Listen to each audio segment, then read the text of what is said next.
wabarakatuh. Selamat pagi anak ibu semua, tetap semangat. Baiklah, sebelum kita memulai pembelajaran ini, marilah kita berdoa dengan membaca Bismillahirrahmanirrahim. Nah, untuk itu selanjutnya ibu akan mengucapkan selamat kepada kamu semuanya yang telah naik ke kelas 12 pada tahun 2020. Ibu harapkan kamu tetap semangat, belajar dengan tekun dan giat. Nah, materi kita pada hari ini adalah beriman kepada hari akhir. Tujuan dari pembelajaran kita hari ini agar kamu atau siswa semua dapat memahami dan menjelaskan pengertian hari akhir dan dapat menjelaskan tentang pembagian-pembagian hari akhir. Baiklah anak-anak ibu, kita masuk ke materi pembelajaran kita, yaitu tentang beriman kepada hari akhir. Tujuan pembelajaran kita hari ini, siswa memahami pengertian hari akhir dan siswa memahami macam-macam hari akhir atau hari kiamat. Pengertian hari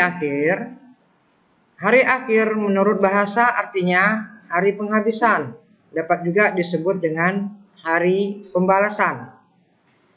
Menurut istilah, hari akhir adalah hari mulai hancurnya alam semesta beserta isinya dan berakhirnya kehidupan semua makhluk Allah Subhanahu wa taala. Hari akhir juga disebut hari kiamat, yaitu hari penegakan hukum Allah Subhanahu wa taala yang seadil-adilnya.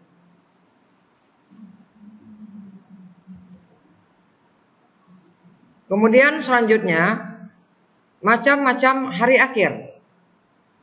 Hari akhir atau hari kiamat menurut Al-Quran dapat dibagi menjadi dua, yaitu pertama kiamat sughra atau kiamat kecil.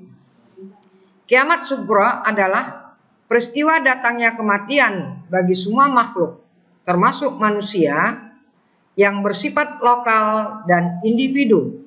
Sebagaimana firman Allah Subhanahu wa taala dalam surat Ali Imran ayat 185 yang artinya tiap-tiap yang bernyawa atau yang berjiwa akan merasakan mati. Kemudian yang kedua, kiamat kubra atau kiamat besar. Kiamat kubra adalah peristiwa berakhirnya seluruh kehidupan makhluk dan hancur leburnya alam semesta secara total dan serentak. Jadi itulah macam-macam hari kiamat. Ada kiamat sughra, ada kiamat kubra.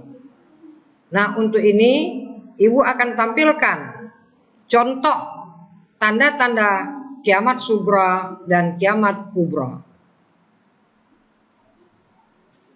Coba perhatikan ke depan.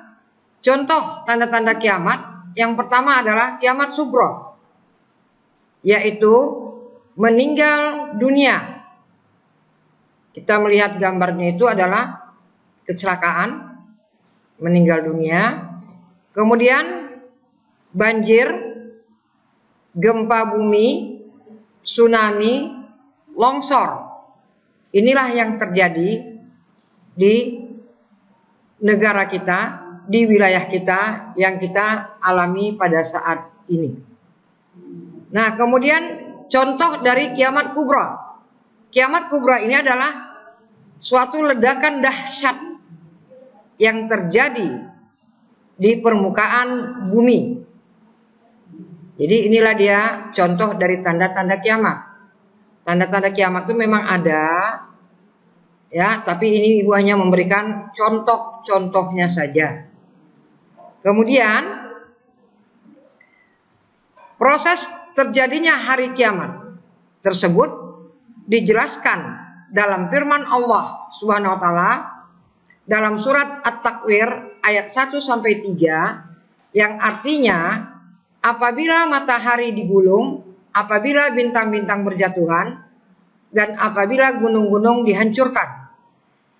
Kemudian peristiwa-peristiwa yang harus diimani yang akan terjadi sesudah mati adalah satu, fitnah kubur, yaitu beragam pertanyaan yang diajukan kepada orang yang sudah meninggal tentang Tuhannya.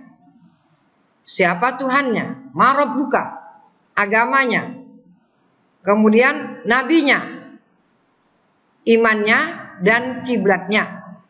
Ini yang akan dipertanyakan di alam kubur atau alam barzakh. Kemudian yang kedua, siksa dan nikmat kubur. Siksa kubur diperuntukkan bagi orang yang zalim, orang yang munafik, orang yang kafir, dan musyrik. Kemudian nikmat kubur itu apa? Nikmat kubur diperuntukkan bagi orang yang baik amal ibadahnya di dunia. Baiklah anak-anak ibu semuanya, hari ini sampailah pelajaran kita. Maka ibu akan memberikan satu kesimpulan dari materi yang kita pelajari tadi adalah tentang iman kepada hari akhir.